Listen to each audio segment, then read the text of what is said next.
Jatien be suruku babolo k'ale tɛ muso furuseli don jagaba jo fɛ ko wallahi ala k'a mɛn ɲɔgɔn bolo yarabi ala k'an ka kansinaya jigin san caman an ka ni uniforme ɲɔgɔn kɛ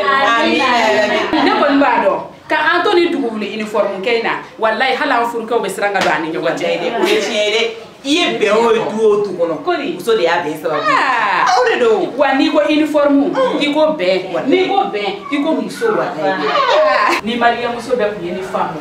bi seliba donya in na k'aw pari ko ɲuman k'aw sigi aw ka gabugudaw la e ma aw ye sa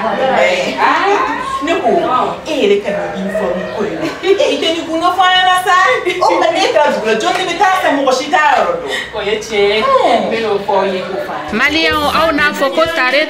ka sababu kɛ établissement So et Frères immeuble Wage Bamakɔ suguba kɔnɔ olu nalen don ni vaccin dagabanaw ye sɔngɔ damatɛmɛ di a kɛrɛnkɛrɛnnenya la seliba in kama aw minnu bɛ uniforme kɛ aw ka gabugudaw la aw minnu b'a fɛ k'aw ka gorobinɛya sankɔrɔta i n'a fɔ catiribɔla gundo a ye nɛgɛjuru sira kɔri 92 89 18 43 72 88 59 57 ayiwa kucalakaw ɲinama kɛ aw fana kɔ dɛ établissement So et Frères ko k'a bɛ aw bɛɛ ka bila la kucala suguba in kɔnɔ wuli ka jɔ ka gɛlɛ maa minnu ma 77 83 46 38 walima 76 50 22 31 établissement So et Frères maa b'u ladege maa tɛ se ka k'u ɲɔgɔn ye établissement So et Frères ko maliyɛnw bɛɛ san bɛɛ